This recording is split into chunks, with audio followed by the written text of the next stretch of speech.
Good evening, everybody. Welcome to the Eff Yeah podcast. My name is Todd Kelly, writer creator of what do I write? Project Titan, Sheldor the Defender, Atlas Rising, and a few other things. Hopefully, something will get out of my brain tomorrow, and I'll be productive and do some writing. We'll see what happens. Right now, I'm in that phase of writing where I think of a lot of great ideas up here, and then none of them actually transition onto any type of laptop, tablet, or anything like that. And I have horrible handwriting, so I can't do that. So, yep, that's me. I'm Todd. I'm gonna kick it over to Marvin. Let him introduce himself.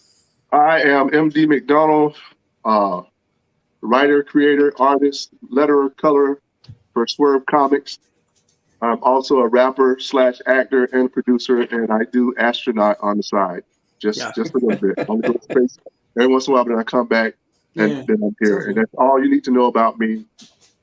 Now, is it to the moon, or like you just do little trips and then come on back? Yeah, just small, maybe to the Bahamas, then I come back.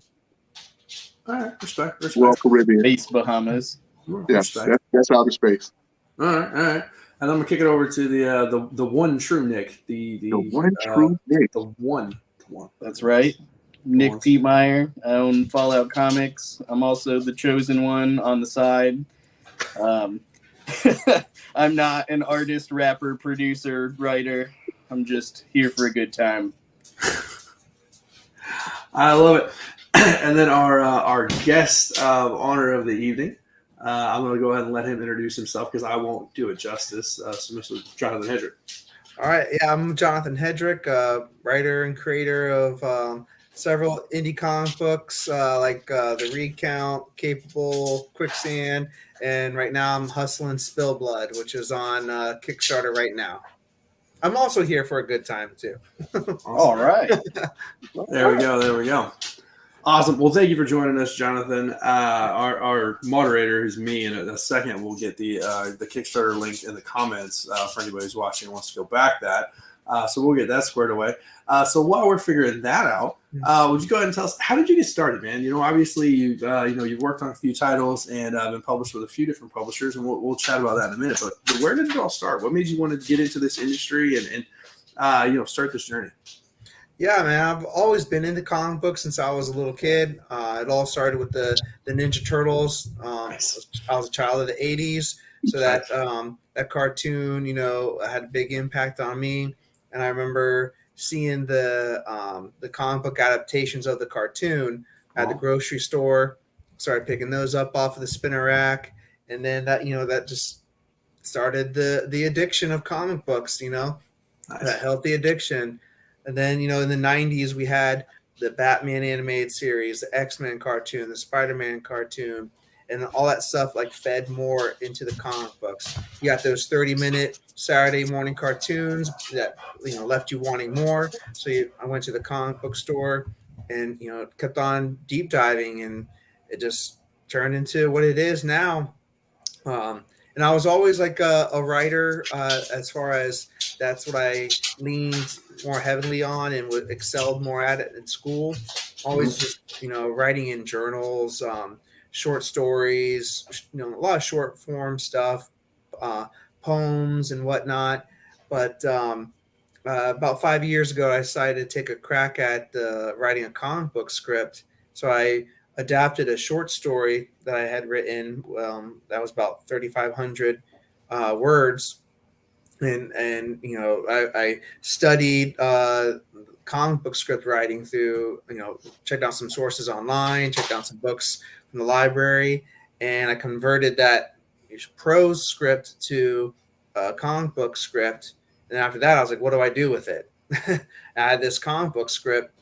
So I looked into how to make a comic book and hire an artist and get a colorist and commission someone to letter it, and everything fell into place. I learned that project management side of it all, and I realized I could do it, and had a tangible product in my hand that I could, share with people.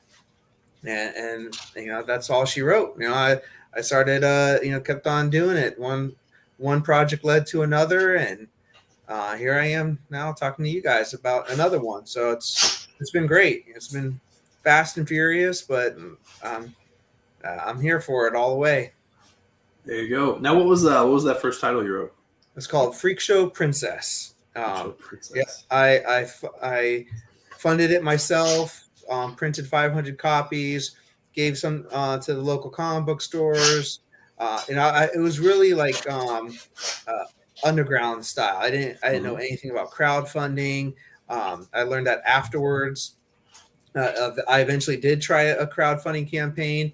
It was unsuccessful. So then I taught myself, Kickstarter. I learned from watching other people. I backed a bunch of projects, learned like how people do it, how they compose their page, what their reward tiers are set up, like how they communicate with their updates, how they fulfill their project. Then I relaunched it, and then that one was successful, and funded the next project and so on. Very cool. Okay. All right. Well, Jonathan, I've never heard of you before. I've never bought any of your material. I don't know where this came from. The autograph down there, I don't know. How that happened? This just showed up. I can pull stuff off the screen. I'm magical. Did I also say I was a magician too? No, but seriously though. So, what's your favorite comic book character from the big guys, Marvel and DC? Which one did you like get up and read? Like, Yeah. What's your favorite character? I lean more towards Batman. I got into Batman actually through Robin. When I was reading comic books in the 90s, Chuck Dixon had that solo series of Robin, and I was the same age as Tim Drake at the same time. His comic books had him in junior high school, talking to his friends in school next to the locker, and I could identify with that. And then at night he got to be Batman's sidekick. I thought that was awesome. And then I learned more of the Batman mythos via Robin. I was like, oh snap! There used to be a Robin before that. Oh, he's Nightwing now. I just kept on feeding more and more into it all. So yeah, the Batman family more or less is my favorite characters. Okay. Yeah. All right, Batman is good. I figured you were going to start probably say that Batman. Is it Batman or X-Men? But you're a Batman. You're okay. You get two things up. Thank you. Are there any comic books that you still currently follow? Do you go to your local store and get jazzed about anything? Yeah, I mean, I'm still on. I have pulls at a local comic book shop. I don't pick up a lot. It's I don't have enough time. As we were saying pre-show, it's hard to follow anything. But I stay on top of Something Is Killing the Children. I really like Grimm. Yeah, that was a good one. And I pick up things sporadically here and there. Something catches my eye, or I occasionally will fall for one of the events. I'm like, okay, I like that event. I can get behind that one, but not all of them. And I'm big on the Hoopla app. If you're not familiar with that, it's basically free digital comic books through the library system, and you can get a lot of current comic books that way. So I'll wait for something to come out on trade through Hoopla and read the whole thing. You can get a lot of the Image stuff, Marvel, DC, and a lot of the small press indie things too. I like that. So, and it's funny you mentioned Something's Killing the Children, because me and One True Nick were chatting the other day about that book. So as a writer, are you able to really sit there and read these books for pure enjoyment, or at a certain point you're just I would have done this differently? Because I struggle a little bit, and specifically Something's Killing the Children. We talked about this. I think that book is too slow. I love it, but it's too slow. It drives me a little insane. I refuse to pick up the floppies. I have to read the trades, and even the trades drive me a little insane because it's too slow. Yeah, I do that sometimes. Yeah, I'm reading something and I start deconstructing it. I would have. I read something, I'm like, I would have ended it on a page turn, or that it would have served better in this panel. But yeah, as far as Something's Killing the Children, James Tynan, he knows what he's doing. Who am I to question him? But you know, I'm sure Boom is like, make this last as long as possible. There you go. So and I just like to think there's a method to the madness, you know. Sure. One thing I can appreciate it about it, and what I like with comic books that I want to read is the less words, the better. I can't stand a comic book that is just cluttered with. If I'm counting the balloons and there's like 24, 25, I'm like, forget it. You know, this isn't even a comic book anymore. This is just insulting the artwork by just covering it up with all these word balloons. So, yeah. I agree with you on that. I believe if you're doing a comic book, even if there's not many words in there, you should be able to follow the pictures and know your way of what's going on through the story. That's one way I write my comics. If you can look at my comic without even reading the words, you should be able to look at the pictures and be like, oh, it's something about to happen. You can see it like it's building up if you do it the right way. You set up your panels and stuff the right way. And if your illustrator draws it the right way, you could tell what's going on. You tell it's going to be a heated scene and everything just by how the pictures flow, how you have the panel set up. So I agree with you on that. I hate picking up a comic book and it's giant word balloons, unless it's giving you something that's going to lead you more into it. It's explaining a few things to you. And even in the comic book, it's like, in mine, I do like a stroll. They're walking and talking. So yeah, it's going to be a walk and talk, but it's giving you more vital information. But once you get down into the fight scene and stuff, I don't believe in having full dialogue in the middle of the fight. You know, it doesn't happen like that. The last time me and Todd fought, we didn't say anything. It was just and kick and stuff. But after that, we talked because we was like, let's go get some pizza and stuff. And I'm sorry, Todd. You know. It was like, oh, my knee hurts. Oh, my back hurts. Oh, my shoulder hurts. Like, really, we were just hurting. So it wasn't a fight. We both just with a lot of pain, and we just decided to talk about it. So it was a lot of bubbles. We actually just worked a con all weekend and we're sore and old and hurting. Oh yeah. Yeah, that was a lot. Those Tampa Bay Comic-Con chairs are not nice at all. They're you think we learn? You think we learn and like bring better chairs or something, or padding, or like just even something? But brought the like big fold out lawn chairs, and they fold those chairs up and set them behind and stuff. I was like, can I borrow one? She was like, sure, you can take it. And I set my stuff on top of it. And I'm like, damn, those chairs look nice. I was like, we took camping chairs to Heroes Con because we figured it out.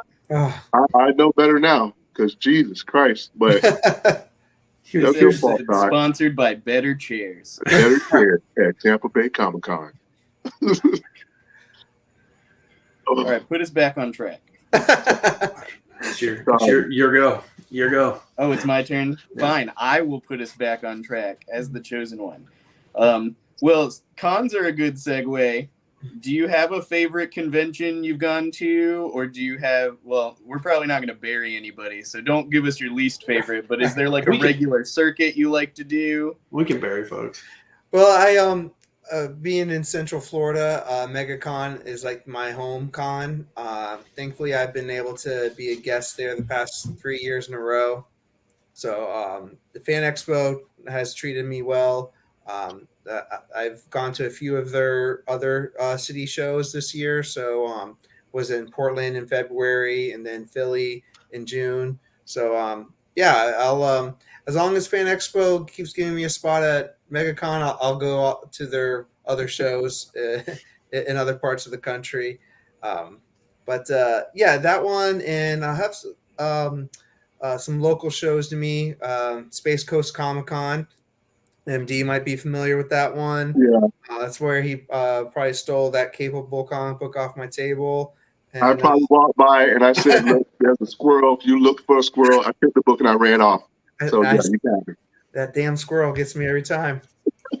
And we also have another one called Melbourne Toy and Comic-Con. That's run by one of my local comic book stores. So it's always nice to have a con you can like drive to in the same county that you live in and be home like the same day. So that's pretty cool. So I have a question on that.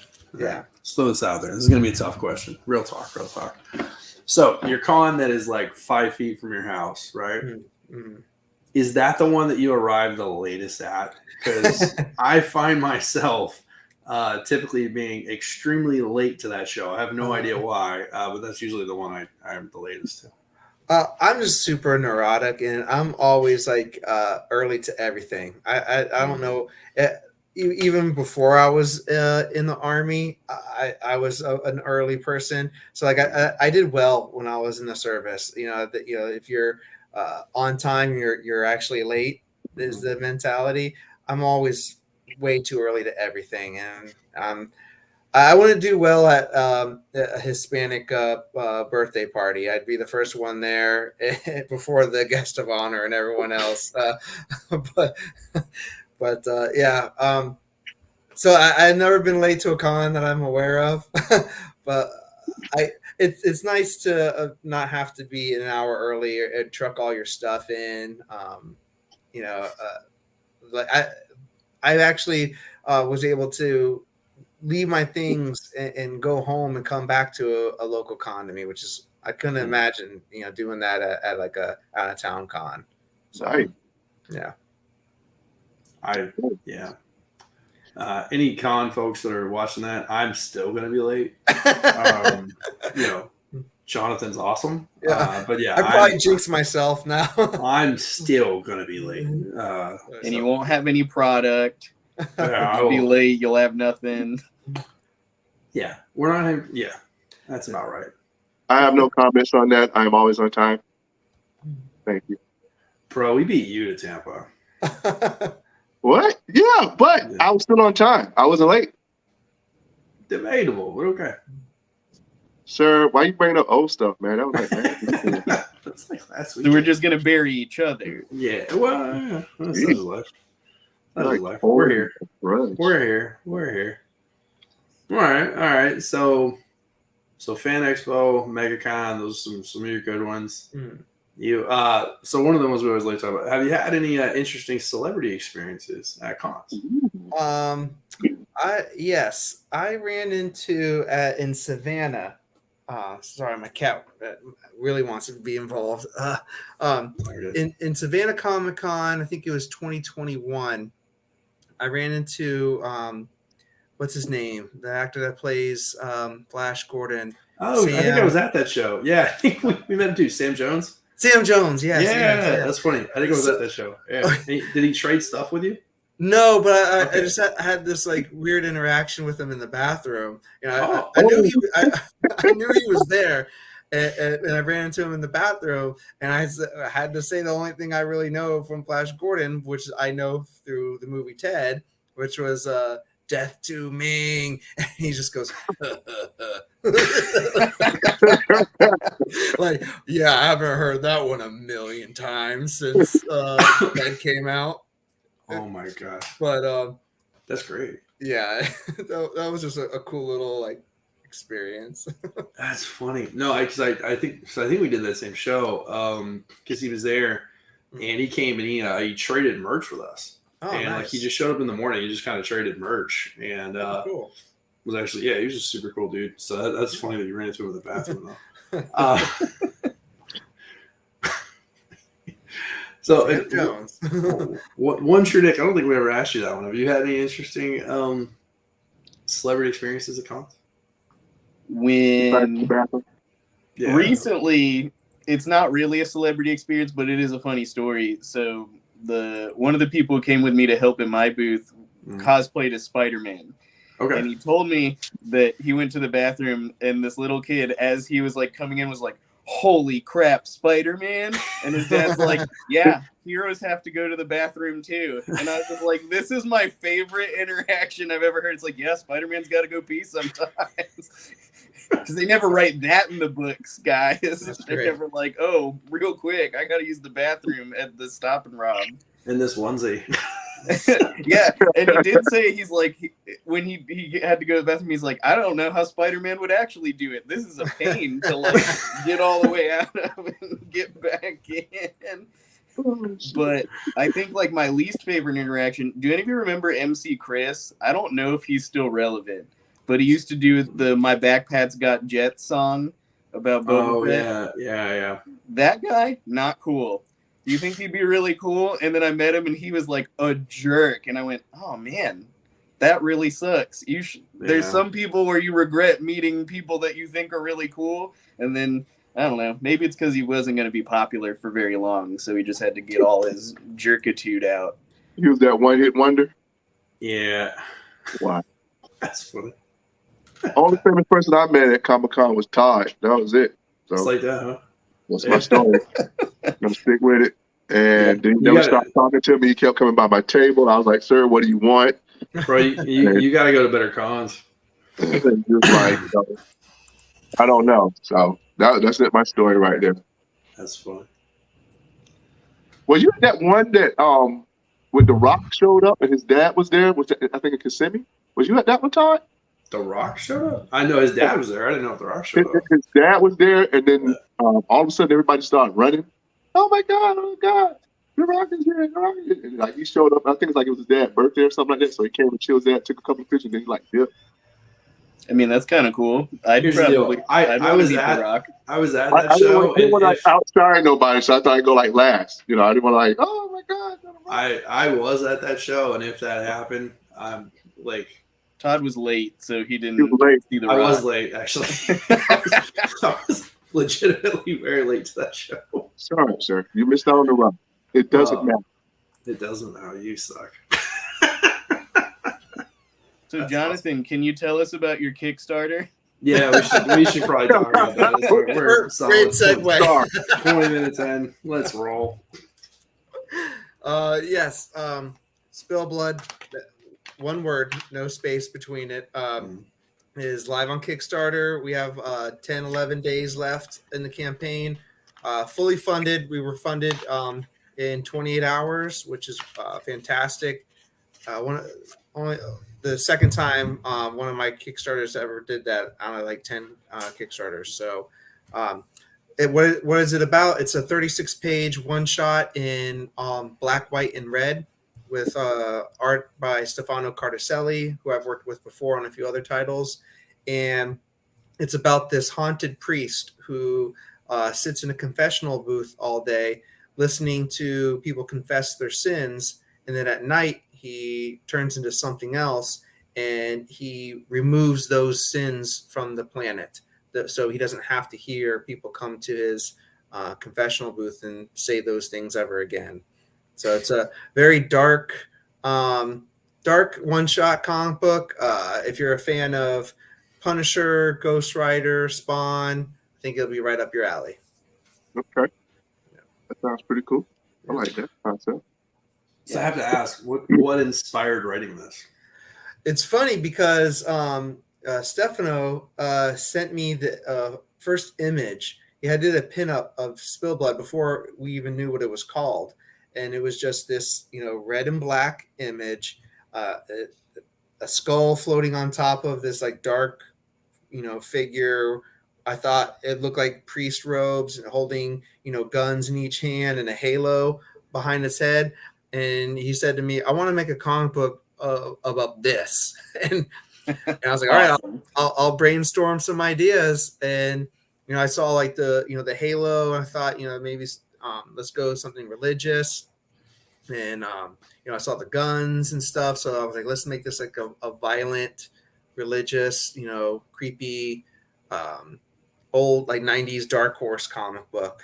And he was all for it because the things that him and I have done before, they've all been like different genres. We did Freak Show Night, which was a zombie comic book.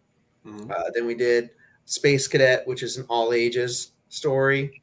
Then we did Caffeinated Hearts, which is like this slice of life book. And then, SpillBlood, which is just a dark, violent, graphic book. So it's cool that, every time we collaborate, it's a different style. We're not rinse and repeating the same thing and just packaging up and calling it something else. I like that. Very cool. Yeah. So now Space Cadet, Caffeinated Hearts, SpillBlood are all one shots. Yep. What's your preference? I mean, I guess because Recount was a series, right? Yeah. So Recount was with Scout. I think Space Cadet was Scoot. They're all ages line, right? Right. Caffeinated Hearts, I think, was Source Point. Is that correct? Yeah. SourcePoint picked it up. Yeah. So, and just what's your preference in terms of going with the one shot as opposed to like a series? You know, if I could do miniseries as quick as I can do one shots, That's fair. I would do that. But you know, when you're funding the majority of the project yourself, you know, crowdfunding helps, but we all know that we have to get a certain amount done and invested in before we can actually crowdfund it. And you're basically crowdfunding it just to get it printed for the most part. And so one shots are easier to get out, you know, to have some product in hand, to hand something to someone across the table, to pitch to publishers. But I love a mini series so you can flesh out the story and you don't feel like, I feel like a lot of my one shots, you know, I like the endings to them, but I have a lot of people say, well, what happens next? I'm like, well, that's it. You know, haven't you ever watched The Twilight Zone or Black Mirror or something like that? You know, sometimes these things end and you're like, you have to use your imagination. What would happen after that? Or, you know, I could tell you what happens, but it's not going to be entertaining. You know, no one, when they get done watching a Rocky movie, wonders what happened at the hospital, you know, afterwards. You know, that's not exciting.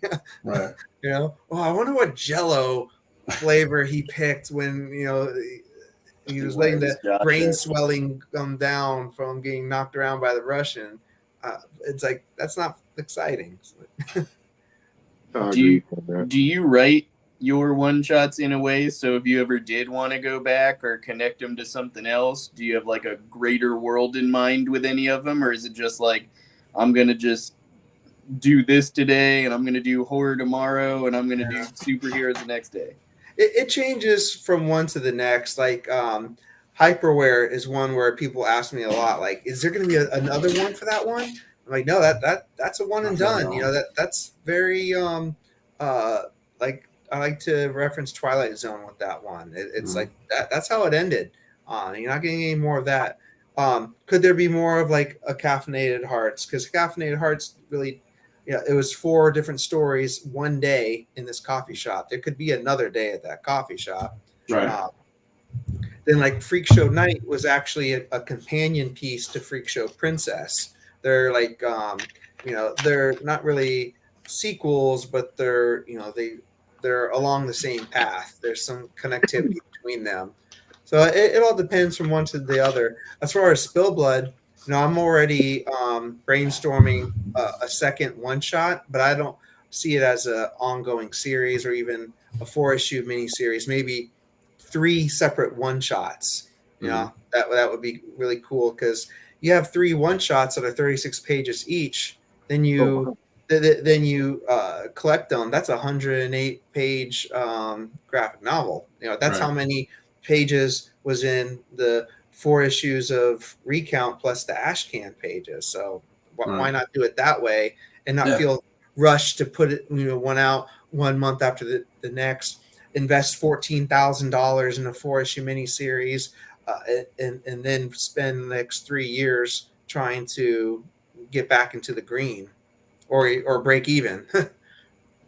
That's fair. Yeah. I like that concept. So all you do is just one shots. I mean, no, he does series too. I have a few series. Yeah, he does a few series. But it depends on, you know, the financial backing. Like with Dream Master, that's with Black Box. They actually hire me to write that. So you know that's I write that in 5-issue arcs. You know, the first arc's already done, already out in stores. I already wrote the second volume, which is, you know, issues 6 through 10. But they're telling, you know, they're releasing them in 5-issue bursts with, you know, breaks in between, so they can do another title, a few titles in between. So, but I can do that because I'm not paying for the artwork, the coloring, the lettering, the distribution, and I actually get a page rate for the scripts that I turn in. So that's actually the ideal Right. place. That's how you want to do it. Right. Quicksand. Oh, go ahead. I was going to say, before we move on to Quicksand, I know we want to talk about that one, but in that scenario, do you still own the IP, or is that with the publisher? Okay, not with Black Box. Black Box, they, you know, they own the rights to the character. They created it.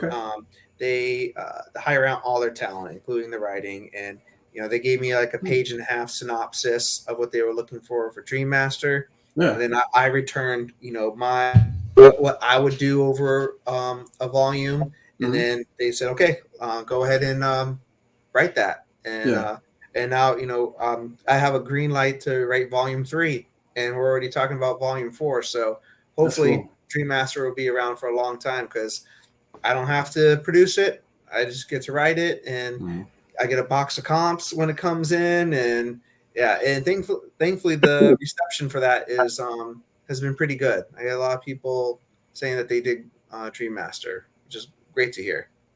Heck yeah, that's awesome. So that's really cool. But now with the other titles, and I guess I'm not super aware of this, but so like SourcePoint, you still own the IP. Yes. If it goes with them, right? So, okay, well that's really cool. And I know a Scout, and I know a Scout, you keep the IP as well. Right. So most of them you still own the IP, and then with Dream Master, they kind of brought it to you, and then you went and fleshed it out for them. Right. Yeah. So if there ever was a Dream Master movie, I just didn't get any. Maybe I get some trickle down. Sure. He's the writer of Dream Master, so maybe we'll hire him and make us our next big budget film. But that's pie in the sky. Very cool. He'll be on strike with those other guys out there. So. Right. Yeah. Stopping Deadpool 3, so we can't see it. Yeah. I'm not mad. Just want to see it. I'm not mad. I'm okay. So real quick, just because we're about to talk about it. So Quicksand. So Quicksand is a multi-part story, and that one is with Scout, right? So will you tell us a little bit about that one? Yeah. So Quicksand, I originally was crowdfunding. I crowdfunded issues 1 through 3, which gave me enough to to have the funds to do 5 issues. Scout picked it up after I had crowdfunded issue 3. So then I could have crowdfunded issues 4 and 5 as well, but I thought, it might be better if for it to be successful in the direct market to have that 4 and 5 be only through the direct market. Okay. Yeah. Cool. So I might have left some money on the table doing it that way, but either way, they're all going to come out this year. Issue 1 dropped in May. Issue 2 is coming out the end of August, end of this month.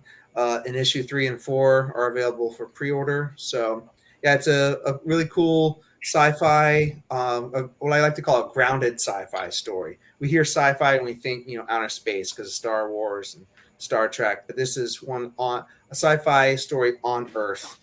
And yeah, if you like Starship Troopers with a little bit of Tremors without the comedy, you might dig Quicksand.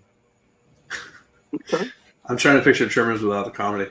Right. So I remember, and I think it was when you did the first one of the Kickstarters where you did. It was a really cool animated video for Quicksand, and I remember seeing that and just being like, "Holy crap! That's really cool." And I remember you posted the guy's info, and I ended up hitting him up, and actually I ended up using him for my Kickstarter with an all ages book we did earlier in the year. So unfortunately, I don't remember his name off the top of my head. Nathan. But Nathan, yeah. So you did get Nathan some extra business because I saw it. And I was like, oh, shit, okay, cool. This dude's awesome. I'm gonna steal him real quick. And he was super cool, super easy to work with. So shout out to Nathan because he kicked butt. Nathan, his business is called Comic K's Trailers, and I've used him. I'm already forgetting how many times. He did the campaign video for SpillBlood, which is awesome. I said. I sent an email with all the graphics and said, this is what I'm looking for. He turned around in a couple of weeks and did it. My Caffeinated Hearts video. Oh, yeah, that was really cool, too. That one's unbelievable. I think he outdid himself with that one. Now it's going to be hard to get one that good. But he's still pretty good. He did one for me for Capable. I think he's working with Black Box to do one for Dream Master right now. Nice. So yeah, good on Nathan. He's all the way out there in Australia making rad Kickstarter videos. And what's good about that? Oh, he did one for Hyperware too, and I didn't even crowdfund that one.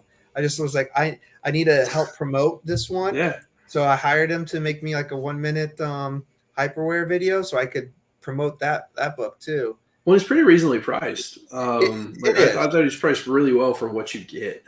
Exactly. I mean, so, you can put that on all your social medias, YouTube. And what I did with Caffeinated Hearts and Hyperware, I repurposed Caffeinated Hearts Kickstarter video to make it, fitting for the direct market. I had him remove now on Kickstarter and said the diamond pre-order code and on sale date, and I gave that to comic book stores and said, put this on if you have a TV in your store, let this run or I just gave it out to people to air on whatever their platform is, and it worked. Yeah. Really cool. I like that. All right, MD. I know I've taken a couple of them. So. Okay, so SpillBlood's already funded. I don't know. Do you do any? I know you said you don't have any time, but do you ever do any tabletop RPGs? The art reminds me of this game called Morkborg, which is like a Swedish, the world ended high fantasy, really cool game. So I saw your Kickstarter like an hour ago, and I was like, oh man, this book looks really sick. That's interesting. Yeah, I mean, I don't play tabletop games as much as I want to. I was hanging out with my buddy David Galliano. He's a fellow comic book creator that lives near me. He did a book at Mad Cave called Savage Bastards. And we had like an ongoing like Friday night group tabletop thing at his house for a while until COVID hit, and we just still haven't picked it up since then. He's got a ridiculous collection of tabletop games. I mean, like he's got this dining room where there's 2 walls of just stacked tabletop games. You just name like a licensed thing, and he has one. The Ninja Turtles, Ghostbusters, just a lot of them that he backed through crowdfunding campaigns too. But my problem with tabletop games is I don't have the patience to learn them. It's like, okay, let's sit down for 2 hours and learn it, and then I'm too tired to play it after that. They gotta simplify these for guys like me, man. I'm on like a Monopoly is like level of rules. Like, don't surpass that. That's why you're making such a violent comic book. Right. You're in on Monopoly, so then it's time to take people out. Yep. So I have a question about Kickstarter and stuff. Still kind of, what advice can you give about Kickstarter? What would be a good advice if somebody's want to try their first Kickstarter? What advice would you give to them? Like I mentioned before, I ran my first Kickstarter and it failed. And I think the reason why is because I didn't do enough research on Kickstarter, and what I learned it by backing other people. So before you start your own Kickstarter campaign, back a few projects. Go on Kickstarter. There's always hundreds of comic books out there. You'll find something that you'll like. If you don't have a ton of money, back the digital campaign, or even just back them for $1 so you can get the updates and learn how the do's and don'ts of running a Kickstarter campaign, because you might back a campaign and you don't like what that person's doing, so don't do that in your Kickstarter campaign. Gotcha. I back people. I have a super backer. I have like over 227 projects that I backed, and all the time I'm like, wow, God. This is like the 8th update this week, that sucks, or or they're it's like they're doing their updates on their phone, in the Burger King drive-through real quick. Make it like count, make it like you're actually so there's some value in those updates, or you finally get the reward that you pledged a year and a half later, and you totally forgot you even backed the campaign. Stuff like that. And you'll learn that by being a backer. And then I'll make you a better creator of your project. True. Okay. Yeah. All right, because I still haven't ventured in that Kickstarter space yet. And I had a couple people say I should try it, but I'm like, I want people like to get to understand it first, like you say, do before you just jump out there and Yeah. do the kind of things and stuff, because I wouldn't mind trying that sooner or later. So just learn the ins and outs of it. So Yeah. that's incredible. And congratulations. I want to get SpillBlood. It sounds like something I'd definitely be into. So I will most definitely back you, sir. Yeah. Awesome. And get It another looks so comic book. cool. Yeah, I appreciate it. I set the reward tiers pretty low. The lowest physical reward tier is $8. $8 gets you the 36-page comic book in hand, plus a digital copy of it. Shipping is only $7. I know, so that equals $15 for the comic book. But we unlocked like over. I think we're at 6 or over 6 stretch goals already. So the $8 pledge gets you that 36-page comic book, the digital copy, the sticker, the magnet, the trading card, the 11x17 poster, Nice. a woven patch. We're almost about to unlock a pin. Then we added another free digital comic book, Freak Show Night. So I mean, I think that's a lot for $15. Right. Yeah. I was going to say that's a lot. Yes, that's the lowest physical tier, gets all of that. Now the next one, you get an extra physical copy, and the higher up you get, the variant cover and things like that. So, All right, guys, we're about to go a little. Let me try something real quick. Uh-oh. I'm gonna try Oh, to going rogue. Going oh. rogue. go in rogue. Everybody hold on. See if I can do this real quick. All of a sudden, the whole thing just shuts down, the whole internet. All right, can we see the? yeah, what do I you can guys see say? it. All right, cool. Is that so professional? Mhm. I know, it's almost like I know what I'm doing. Here's the problem: I don't know how to get out of this, so we'll cross that bridge in a minute. All right. Just stay There right we there. Go All show right, some of the pages. The art is super sick in this book. Hang on, you've got a lot of. So That's- was this Brian? Yeah, that's Brian Silverbacks, my buddy. Did that cover for me. Oh, hell yeah. I like that. So he did a cover for he's done a cover for me as well. He's freaking awesome. Yeah, Brian knocks it out of the park every time. Ringo nominated. Ringo nominated, yes. Yep. All right, where am I? There's Here we yeah. go. Yeah. All right. I like that. That Lots is of red. pretty sick. I like that. Were you part of the choice to make it just the black, white, and red, or was that the artist making the choice and you filled in the gaps with the story?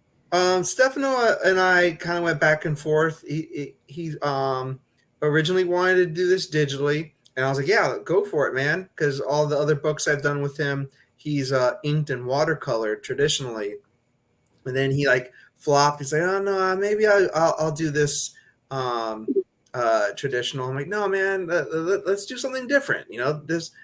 Let's get weird with it. Do it digitally, and then." Let's get weird with it. I like that. And let's just make it black, white, and red. We don't need to make it crazy with colors. No. We won't have to hire a colorist, but it'll still do the story justice. And this is what we got. It works perfectly. And my letterer Leo, he probably has the biggest challenge, because when he adds these sound effects, his color palette is limited too. He's got to keep it white, black, and red too. So it's I don't know, I think this really goes for the throat feel that we're trying to make with this book. Yeah. I like that. It's kind of like noir with just a splash of color in it. Yep. It's got some Sin City vibes, Yeah. Sin City.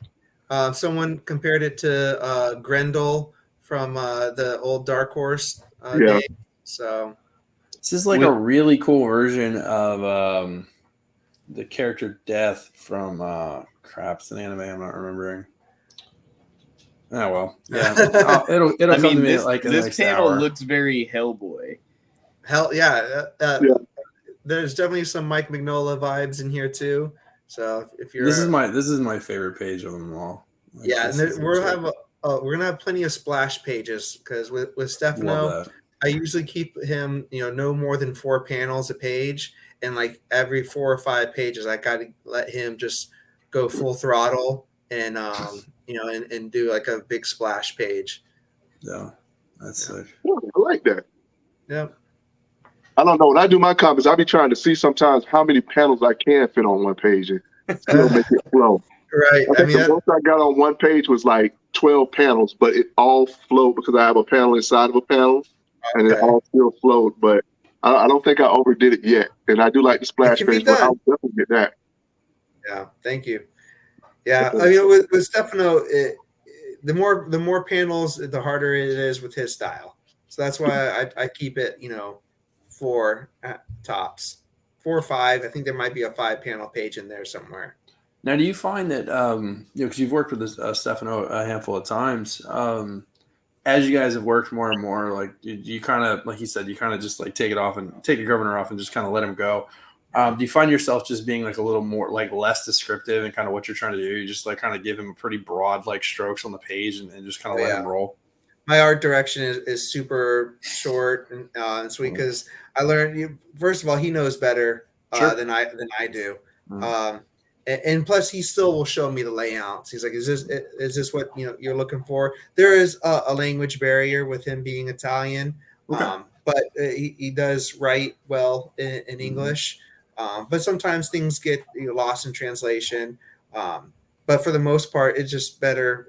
I let him just do his thing. It serves the comic book better that way.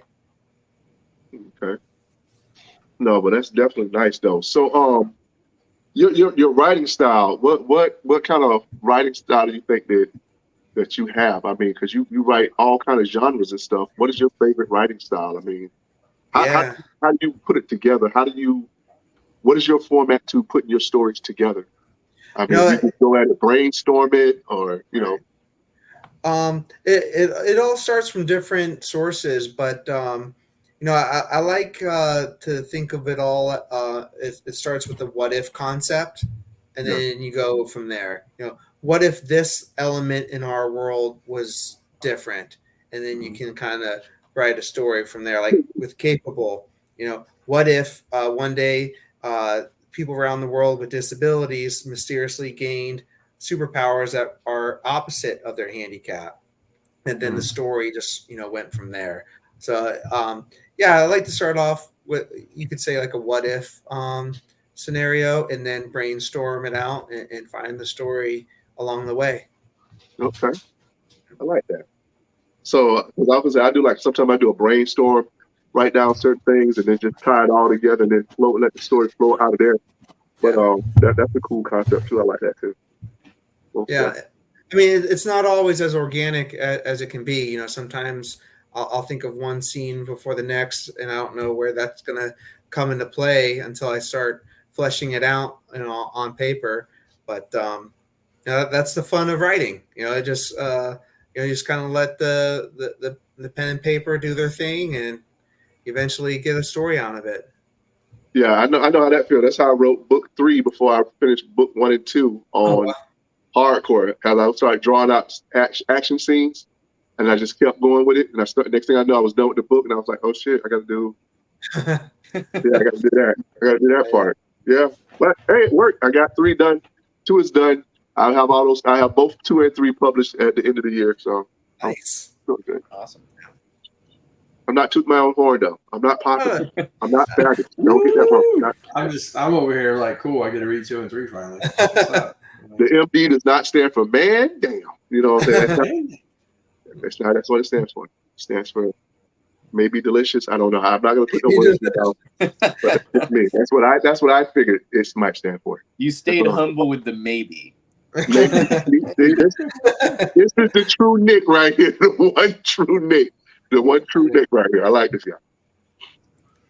No, but I definitely like the SpillBlood concept. I like the art style, I like the coloring style and stuff, because that's kind of like the format I took with my book. I didn't want to do a lot of color, but I took the different colors, and it leads you through the book to the action and stuff like that. Because I wanted something different too, because you can easily hire colors. And I mean, I do the coloring and stuff. I've been doing graphics like years before I started coloring comics and stuff. So I know about color theory and everything, but I'm like, I didn't want mine to look just like everybody else's stuff. I wanted something different. So maybe the less color, or like how you did it with just the black, white, red. To me, that's popping. That lets me know off top that priest is not doing great confessions. Yeah. He's not committing sins left and right, and he is helping out Jesus. Right. Amen. Well, Yeah, I Mission usually oriented. when you mentioned the black, white, and red earlier, I was like, oh, I wonder if they're gonna have to pay for color. Like, I wonder if it's like enough black and white to where like they're not gonna get charged for color pages for just black, white, and red. And then when I saw the art, I'm like, oh yeah, they're getting charged. Yeah. Yeah, they're paying full color pages. I was wondering if I could slip that through, but I'm like, nah, Nah, that's it's not there's gonna so happen. much red. Not even a chance. Yeah. They might hit you back up and be like, bro, you got to pay for extra red ink. Right. You got to pay for that red. You really trained up. Yeah. You got to come back in there. So, Yeah. no, but that's nice, man. I would definitely check that out. Yeah, thank you. Yeah, I mean, I feel like if someone just, well, if I had like a reader copy on a table, I'm doing a signing, someone picked it up and flipped through it, that read, will punch them in their face and be like, that's, oh man, I need to read this comic book. So You can also do that if they don't buy the comic book. They're like, thank you, good luck. And just because you punch them in the face, be like, they'll buy the book. They'll be like, I'm sorry, and they'll buy the book. I almost had to do that in Tampa. Yeah, one time. Hey, crazy things happen in Tampa. I used to live there for 12 years. I know how that town works. So sounds about right. Nah, Tampa was awesome this year, though. I mean, it was good. I mean, it was really good. I have no complaints about Tampa. I do one, but it's just a chair. I can fix that. I've been to a con recently that had really bad chairs too, and I looked around. I saw people with cushions, and I'm like, since when is this a thing? Every con I had been to for years, I never had a problem with a chair, but this particular con, man, the chairs were bad. I'm like sitting at an angle, like really far back, and I looked at like, how did everyone else know to bring those butt cushions but me? Did I miss a memo or something? But, that's another item to have on the table is merchandise. I was literally going to say, I'm like, that's a business strategy right there. We just need to bring them out to the other vendors. We got cushions, you know what I'm saying? We got swerve kind of seat cushions. How much ago? That's going to run you about $25. Done. Boom. If they had like a massage booth or a chiropractic booth, I mean, that people would be lined up for that at this con. I mean, at MegaCon, I saw a dude dressed as Wolverine giving people massages on a massage chair, and there was a line. Wow. And I'm like, I bet all of these people are vendors who sat in the chairs that lean you forward at an uncomfortable angle. Right. And I'm telling y'all, camping chairs, they fit in the car, they roll up in a tube. True. You'll thank me later. Some of them aren't tall enough, though. That's the challenge we ran into. So we brought the camping chairs one time, and we ended up sitting like way too low at the table. And I'll be real with you, like honestly, I very rarely sit at cons. Like, I mean, it's usually if I'm sitting at a con, there's a couple scenarios that have happened. I've sold out of everything, I haven't sold. Like those are my two options. Like I've reached my knee hurts and I'm old. There you go. Like that's option. Those are all the scenarios. Those are the scenarios where I'm sitting in a con. So I don't know. I feel you though. Like good point. I jokingly told my wife the other day because we have these like mats in our kitchen for like when you're standing and like doing the those mats, and I was just like, I need to start bringing those mats to the con. Like bring a mat to just like stand on the whole time, though it's a softer floor. And I'm just like, no, I can't be that guy. Like I can't be the one that's like bringing the mat to like. I can. I would applaud you for that, Todd. and on that subject, my buddy Martin Piero of Cosmic Times. Yeah, Martin. I know Martin. I seen him bring those stands that you put your to lift up your bed frames. Yeah, he brought that to the table to lift up this table. Yeah, and he stood up there the whole entire time. I think he might have had those like ergonomic mats too. I'm not sure. If he's standing the whole time, I hope he did. Yeah, but he was there. Like you're signing, he can sign standing up instead of like hunching over and sign. It made like it looked better, it stood out. So if I could know where I was going to be put at a con, I might do something like that. But you don't want to be the guy, where like is jacked up his table, but everyone else. Well, that's it. Director's chair. Jack up your table. Just get vertical. More vertical. You do your SpillBlood banner. It's bright red. So everyone knows where you are. Look, have your table jacked up and have little curtains down there with chairs. I have like a confession under your table. Oh, Pull Whoa. the that'd curtain actually be back and kind have of people cool, come and though. sit and feel like, forgive me for my sin. Yes, you Yeah. have. You ain't bought my comic book yet. So while you under here, give me $5. You Well- walk out with a comic book, and you'll be blessed, my son. I was You know. at Spirit Halloween yesterday because yes, they've already opened up near me, and I was like, I wonder if there's like a priest costume I could get here, maybe like a skull mask or something like that, and like do some like cosplay or something. That's That would be sick. That would Yeah. be sick. it's doable. Yeah, nice.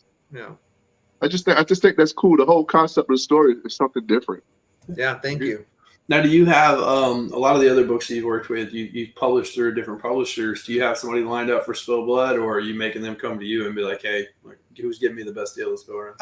I'm not in any hurry getting it published. I have sent I think I sent 2 publishers what we already have.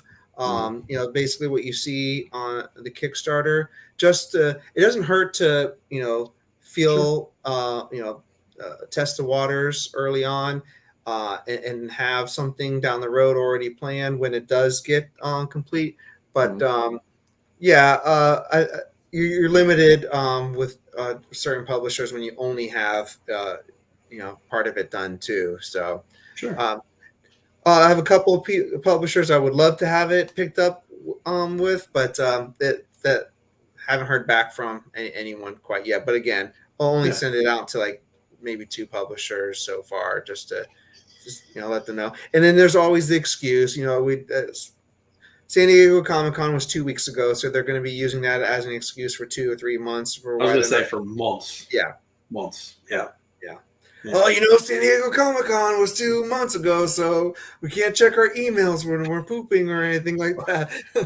You're sitting there going like, bro, you guys didn't even go to San Diego. Yeah, exactly. Like, what are you talking about? Yeah. That's fun. I like that. Well, look, two people that he's already sent SpillBlood to. You better get on it. Right. So this is your chance for exclusivity to make it happen. So check your email while you're pooping. Yeah. And Check your email while you're You pooping. got to, you brought your phone with you. Do exactly. something. You didn't. Yeah. You didn't Multitask. right. Well, so going into that, so you've worked with a few different publishers. Mm. And I've seen some people who kind of marry to one publisher, and then I've seen a few who work with a bunch of different. Would you have any advice or just kind of feedback towards anybody who's trying to kind of figure out, do they want to work with just one or kind of multiple different? How do you kind of decide who's going to be the best publisher for each of your titles? As far as advice goes, I would say know that publisher's catalog of titles. If you're bringing a vampire book to them and they already have 5 vampire books, either 2 things are going to happen. They're going to say, yes, we really love vampires, and we're going to take your book and it's going to get lost in the sauce with all of our other vampire books. Or they're going to say, no, we don't want it because we already have enough vampire books. Sure. So take that in consideration.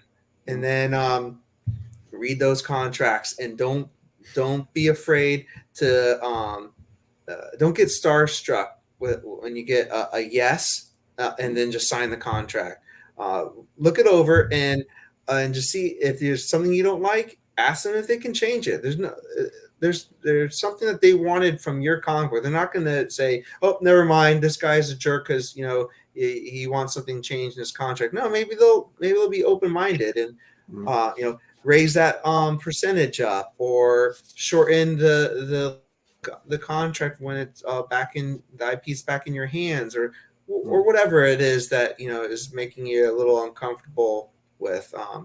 Don't be afraid. And a lot of these small press publishers, they're being run by a group of people, or maybe just one person. So their outfit may not be as large as it seems. So you're actually talking one-on-one to the person that's making all the decisions anyways.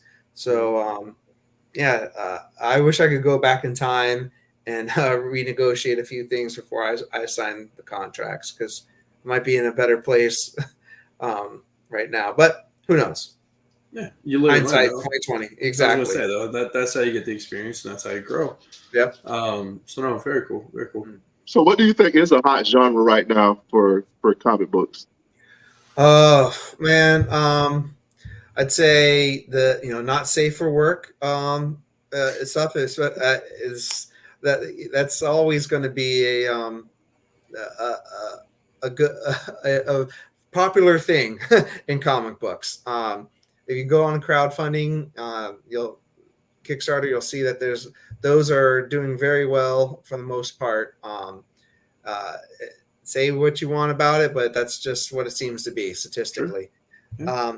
Then another genre is the cryptid stuff. I think a lot of people are really into the monsters and the mythos.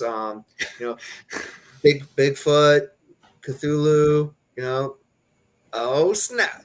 Whoa, is that Bigfoot riding the Loch Ness monster? Oh man, dude! All right, let me write down.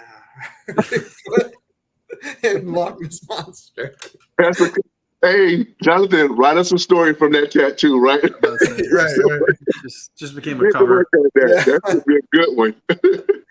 Oh man, but yeah, that's a monster. The cryptid stuff that is really popular right now. So I mean, you're gonna get people that are gonna pick it up just because it says Bigfoot on it. Yeah, That's me. But I think from indie comics crowdfunding thing. I think that's the hot genres and horror in general in comic books throughout is pretty successful. I think superheroes is a hard sell outside of the big two, and even the big two sometimes are like struggling with their superhero books. But it can be done. You just have to have an original idea. I have a superhero book. It's my only superhero book for a reason. True. I'm working on my horror one right now, and like I said, I only got the one superhero book too, but it's got a lot of different things going on. But it's based right out of here out of Florida, so that right there in itself is something unique. I really haven't heard too many superhero books based out of Florida, So, and the horror book is based out of Florida as well too. It's like everybody comes here for vacation, but nobody wants to see heroes. I was about to say, 'cause everyone hates Florida. Yeah. So stop that. Yeah. You come here on vacation, you catch a violation, and then you leave on probation. There you go. That's what it is. Hey, and they say write what you know, right? So that's why all of Stephen King's stories take place in Maine. In Maine, yep. Mhm. That's why I haven't been to Maine. You can learn that for me. But no, you're right. And I also, that's like another thing I do based like my characters. I kind of base my characters off of real people just to give them that personality to know how they would move in a situation if something like that happens. Yeah. So, the right funny things to say, how that person would act and stuff like that. So those are some of the things I do, to kind of build that platform for my story and stuff. Because like you say, write what you know. If you know how that person acts and you think this person would be good in a situation like this, you really want to be scary and you want to be funny, or you want that person to just be like, they would take it more seriously and stuff. Right. So that's one of the concepts I do, But I'm new to this, sir. You're a highly skilled, trained professional. Everybody knows your name. Somehow I got one of your comic books that you read. I don't know. I reach over this way and stuff magically appears in my hand. I appreciate that. No problem, sir. What and you I will got? get that SpillBlood soon. Yeah. What you got? One true, Nick. I don't know. I'm still riding the high on cryptid stories. I'm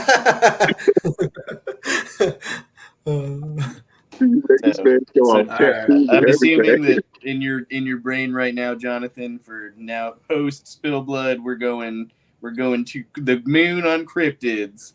Yeah, man, I gotta get. Why was Bigfoot riding that Loch Ness monster? Look, I will back it whatever the best tier is. Right. Well, what was Bigfoot doing in Scotland? Or what was Loch Ness monster doing in America? I like to think they robbed a bank and they were running away together. Like They're that's catching their violation in Florida. Yeah, exactly. Yeah. Just walk down to Florida. Okay. They're leaving on probation. Yeah, Writes yeah. itself. They put You know came what? down to spring break, him and the Loch Ness Monster hooked up. They got up with the creature from the Black Lagoon, and they was all just wild and shit down in Daytona. So And, then it goes into the not safe for spring work break. stuff, and then you've hit And all then your we- genres. You're We good. swim in the money. Yeah, Yeah. I love it. I want to kind of I guess getting back to I guess working with the different publishers. Has there been what's one of your better experiences? And again, we try to keep it very positive and like talk about the cons earlier, talking about the winners. But what's been kind of one of your better experiences with publishers? Yeah, I mean, pros and cons with them all, Sure, of course. obviously. But I will say with Black Box, being that I'm hired out, I'm work for hire, and even though I don't own the rights to the character, like they've without me having to write Congress, I was able to have a banner of the character at my booth, which you would think that's a no-brainer. It helped promote the book, but that can be a problem with some certain publishers, especially when you don't own the IP. But I had a banner made. I had a custom Funko made from someone's Etsy store. And Demetrius, the CEO at Blockbox, he said, "That's so cool. I want a Funko now." And I have my little Dream Master Funko on my table. People pick it up and like, "Oh wow, you already have a Funko for this?" I'm like, "Yeah, I definitely have a Funko for it. That's definitely a licensed Funko Pop. You should buy the comic book. It's $5." But yeah, it's a lot. They're very open-minded to Black Box. They're again a small operation. They're growing. They have a lot of titles, but they're still growing. But I get to do a lot of cool stuff with them. They listen to me. They when I say things and suggest things, and I like that. I'm having a lot of fun with that, and I hope I can do more than just Dream Master with them. I'd love to have a second title one day with them. Very cool. If you were on the other side, Jonathan, if you got to be the chief editor of a publisher or whatever, is there like a thing that you're like, I wish everybody did this? All right. I have this idea for a publishing company and probably won't work out. But I would love to run a comic book publishing company or a publisher where no one that's an officer or in charge is allowed to get published by that publishing company. So if you're an editor, you're a co-publisher, you're an editor, editor-in-chief or whatever, the president of the company, you have a story, you have to take it to another company, because I think that muddies up things when someone who has a lot invested in that company publishes a book underneath that same company. Who's to say that person couldn't push their book in front of someone else's when it comes to the printer, the marketing, other distribution aspects? Not to say that there's someone out there that's doing anything unethical, but it could happen, right? Right. Someone may come back at me and say, well, doesn't that look bad if you're the CEO of a publisher and you're getting your book published at someone else's company?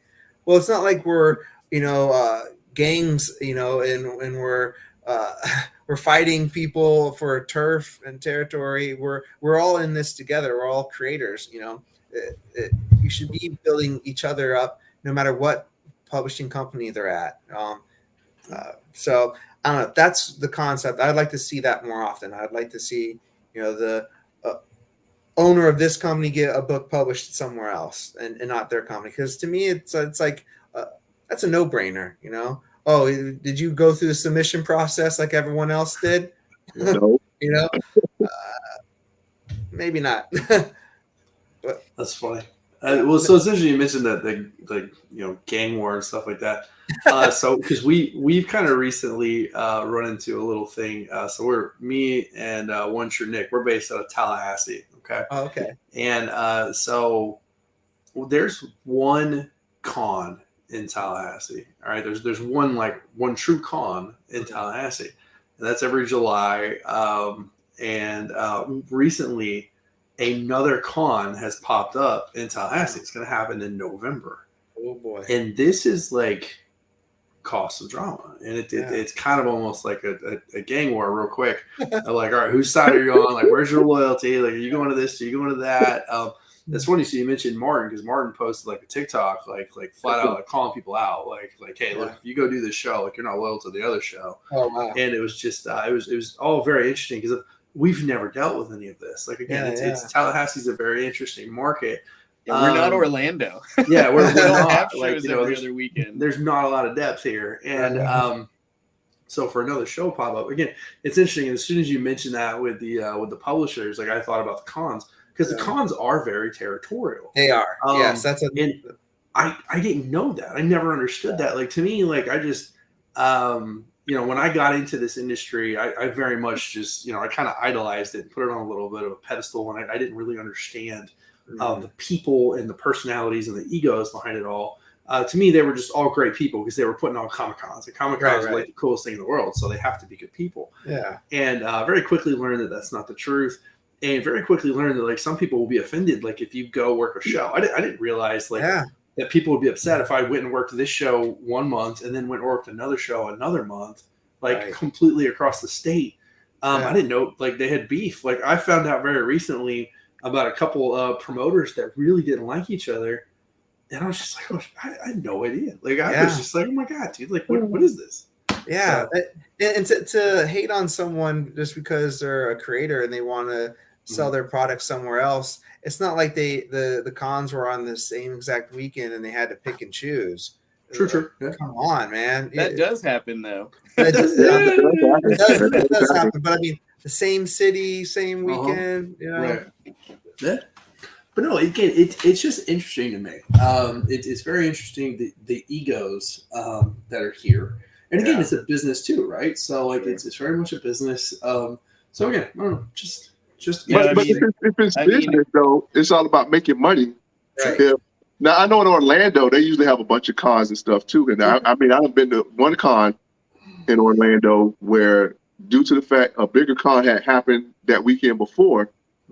Nobody came to the other con because it was supposed to be another con about 2 weeks down the road that was even bigger than that one. So it was like, we're going to skip this one and go to the other big one. So it can flood the market with too many cons, but I have yet to run into the one where they like, yo, if you do Tampa, you can't come to Orlando. You know what I'm saying? Like they throwing up gang signs, you know what I'm saying? MegaCon represent, hold it down. You know what I'm saying? I have yet to run that because you're not going to tell me where I'm going to buy my table at. You know what I'm saying? If I come do your con, that's fine. If I go to the other con, that should be fine because you're trying to build your brand, your product.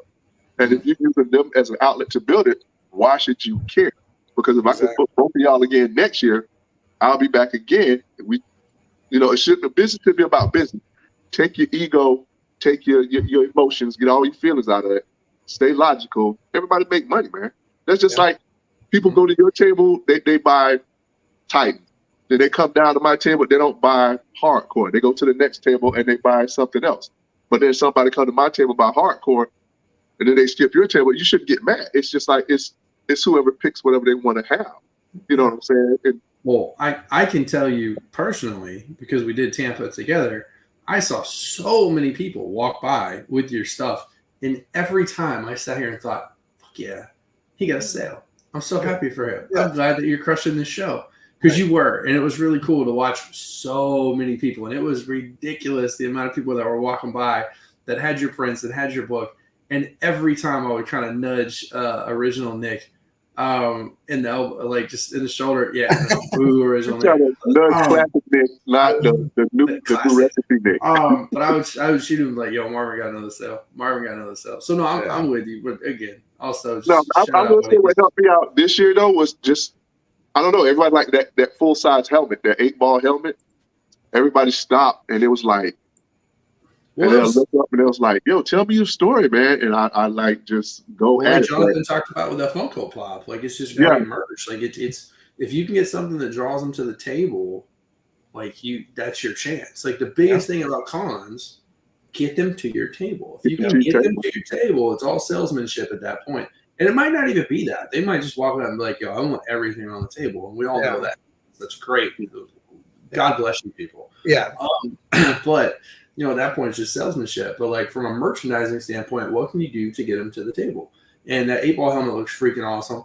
I have seen the pictures of the Funko Pop, and that looked really cool as well. Yeah, thank you. Yeah, anything you can do to get them to the table, I think works. So I had a full-sized Mimic on my table. You did have a full-size Mimic, and that was creepy. But yeah, every 5-year-old kid was like, "Can I take a picture with your monster?" And you're like, "Yes, absolutely." Yes, I can. Only if your mom's hot. I mean, only if you get your mom over. Is that your mom? Of course you can take a picture with Mimic. Come on. Where's your dad? No, like, do you have money? $5. There you go, $5. In my hand. Todd, you know me, my whole thing is merchandise, man. If you could slap something on that man and sell it, because I got that information from somebody. It was like the comic book is like, you know, if you sell a comic book $5, that's $5. It'll take a lot to get to $50. You got to sell so many books to get $50. But if I can sell you a statue and a shirt 9 times out of 10, that's like $50-$60 right there. Boom. And a comic book 65 maybe. And it's like people are like, they like the comic book, but they also want something else they can take home and be like, yo, I was at Comic-Con, I got this. And you know, it's like, that's cool. It go with this book. Most of the time the book will go somewhere up on the shelf, but the little helmet or something, or the statuette will be right there. And people remember that more often, you know? So, I mean, that's what I've learned so far. But me, look, I love merchandising. I'll slap Swerve on some toilet paper and be like, the new Swerve tissue is 2-ply. And it takes no shit, you know what I'm saying? So, Jonathan, do you have any merchandising in mind for your new book? Well, Todd raises his hand. That's one thing. I mean, I would love to do more of the SpillBlood T-shirts. I think it lends well to the metal vibes. Like if you're into metal bands and things like that, I think it's something people would want to walk around with, so that when they go to the grocery store, people know that you spill blood. One thing I was looking into is the challenge coins. I think the coins are really cool. That's what I meant. I designed those. Yes, challenge coins are what's up. People like them. I just got into those real big, man. I did not know. I did one, and people love them, man. People started calling me. Boom! I was like, "Yo, it's just." I'm like, "It's just a coin." And I seen guys like trading them, and then I seen guys like buying them for $20. I'm like, $20 for that? It's a coin. And the guy started putting this out. He's like, "You don't understand." He said, "You design stuff." He said, "That one you did was awesome." Yeah. He was like, you know what I'm saying? And with the company, I think the company's out of Clearwater, I think it is, and the one that they use, Signature, I think, something like that. And I just told the dude, raise the metal on it, make it like a 3D print. Yeah. And they went ape shit over that, man. And that you're absolutely right. That challenge coin is.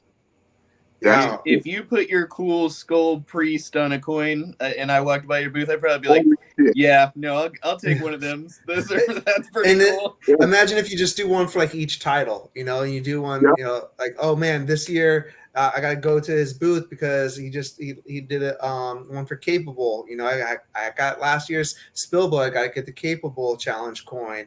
You said you grew up in the 80s, man. I grew up in the 90s. So anything it's like, but you can collect them. Exactly. I'm a sucker. Yeah.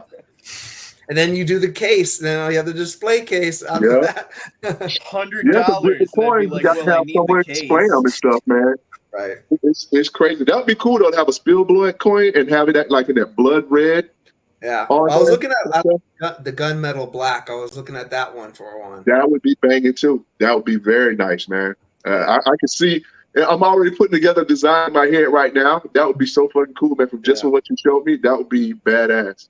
I'm just tossing it out here. Here's how you work the coin. Like you put the coin in the comic and have the priest like use the coin to turn into the creature, Yeah. and then now it's completely tied in. Like it's a messed up like power coin from Power Rangers or something. Like yeah. So for the for quicksand, Mm-hmm. the team that goes into the hole to research where the monsters came from, they have a patch, and I actually made those patches. Nice. So Boom. it's an in universe patch. So I mean that was Love a it. stretch goal, but like I had to order so many of them, so I have them left over. I put those on my table. People pick up the patch first before they pick up the comic book.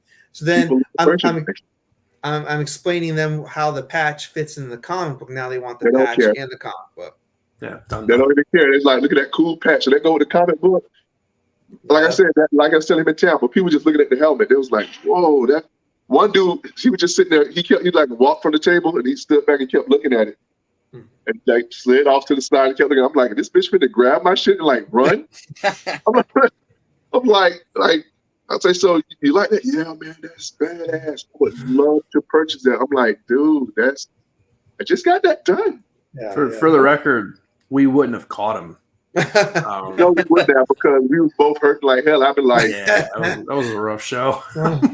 We wouldn't have I've been caught him. That's fine. Don't let me catch you out in the street, buddy. Like when I get better, that's your ass. The next day he shows up cosplaying as 8-Ball. But wouldn't that be a little cool though? I stand at the table. I'm like, you stand right here because you're going to be arrested, bitch. After the contest on Sunday at 5:30. So, MD did one of the characters for 8-Ball, Oven. He borrowed his name, so Oven comes to a lot of the shows, and he used his name for the Cue Ball character, and he actually showed up dressed as Cue Ball at one of the shows. And when MD posted the pictures, like, holy crap, that is the coolest thing. Like, he cosplayed the character. It was so cool. Yeah. I didn't see him this time either. He usually be at Tampa. He would usually come out to Tampa. I didn't see him. Yeah, I've seen him in a couple shows.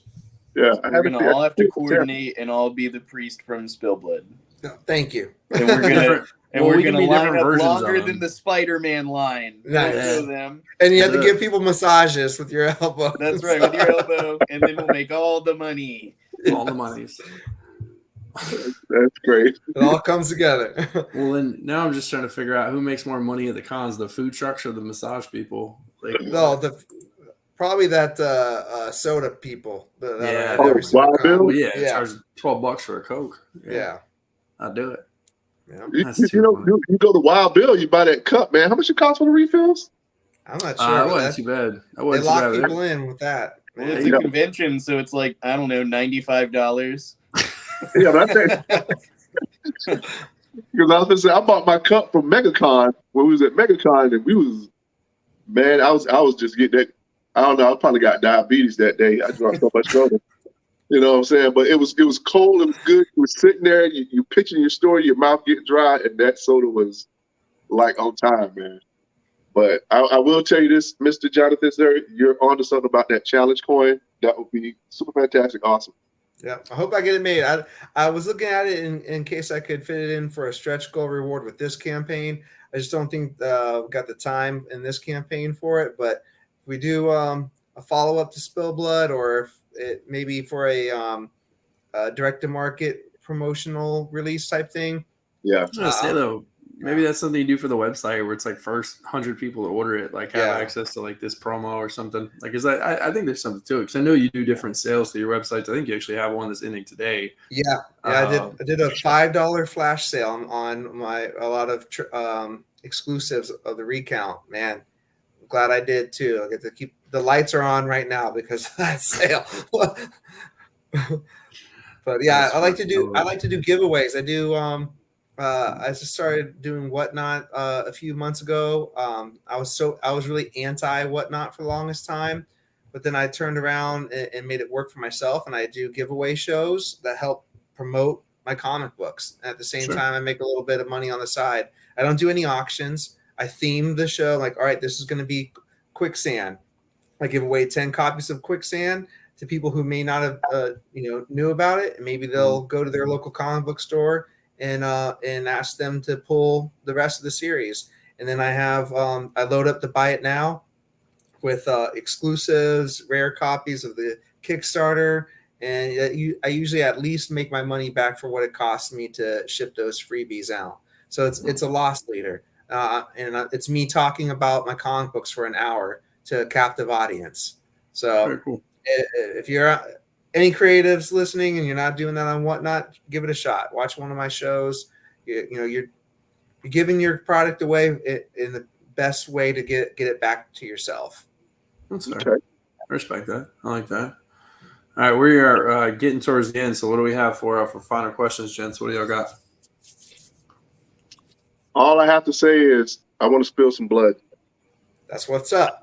That's how we do it. And then we're All here right. for SpillBlood 2, Blood Spills Twice. And that's the Bigfoot Loch Ness Monster crossover. Still blood versus Bigfoot, Bigfoot. and Loch Ness and Yeah, I'm a Nessie. team up.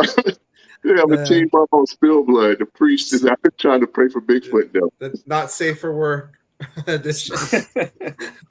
All right, Spill let blood. Jonathan hit his plugs and let's wrap it up. Spill blood too. Spill blood here. Very cool. So all right. Like Nick, the one sure Nick said. If anybody wants to find you, what's the website? What's the social media handles? What do we got? My website's jonathanhedrickcomics.com. It's a great hub for everything because you can get a link to all my social medias from there. You can get a link to all my the web stores at my publisher. So if you want to buy Dream Master from Black Box, I have a link directly from my website to get to there. Same thing with Scout's web store for Recount, Space Cadet, and Quicksand. I got links from my website. I also post where I'm going to be at next, and I have my own web store. We were talking about. I do sales all the time on there. I'm on Substack. I have a free Substack. I usually try to do at least a newsletter once a month. Stay in touch with people, let them know what I'm working on and what I'm reading, what I'm watching, where I'm going, where I've been, things like that. And then I'm on Facebook, Twitter, Instagram, and giving Threads a try just to see where that one goes. But and like I mentioned with Whatnot, check me out on there because giving away a lot of free stuff over there. Sweet, cool. Yeah. And then, so final question I always like to ask everybody, for the inspiring writers out there, aspiring writers, aspiring people who just want to get into comics in general, or going to cons, selling comic books, what advice do you have for those ones who are trying to get started? My advice would be kind of like what I was mentioned about Kickstarters, backing some other campaigns, but follow creators. That's the biggest thing. Go on social media, follow your favorite creators, grow your network. I can't say how important that is. You have to have a network. Especially as writers, we think it's cool to be, isolated and introverted and blah, blah, blah, but you're not going to go far on your own like that. This industry it works better with a herd mentality. So grow your network, be a cool person, don't be a jerk, and just get out there. Just support other people. You don't have to open up your pocketbook every single time, but Sure. you can share for free. You can you can comment. All that stuff adds up more than most people realize. Support other people is the best way for you to get support back. All right. I love it. I don't think we can end it any better than that. All right. So if you were going to be, you're looking to get out there, just support others. It's one of the biggest things, and absolutely respect and love that. I want to thank the one sure Nick for joining us tonight. One and only. Big thanks to Jonathan Hedrick, and I would say go check out SpillBlood Kickstarter. Links are in the comments section, all over social media as well. Or you can just go to Kickstarter and search it SpillBlood. You'll find it. It looks really cool. Back it. I'm pretty sure he's going to get at least 3 backers as soon as we're done with this show. And then I'm sure there'll be a few more too. So y'all have a great one. We'll be back next week. I have no idea what we're doing. We'll figure it out. And there won't be a Scottish Deadpool with us next week. So yeah, all good. We'll see you guys. Have a great one.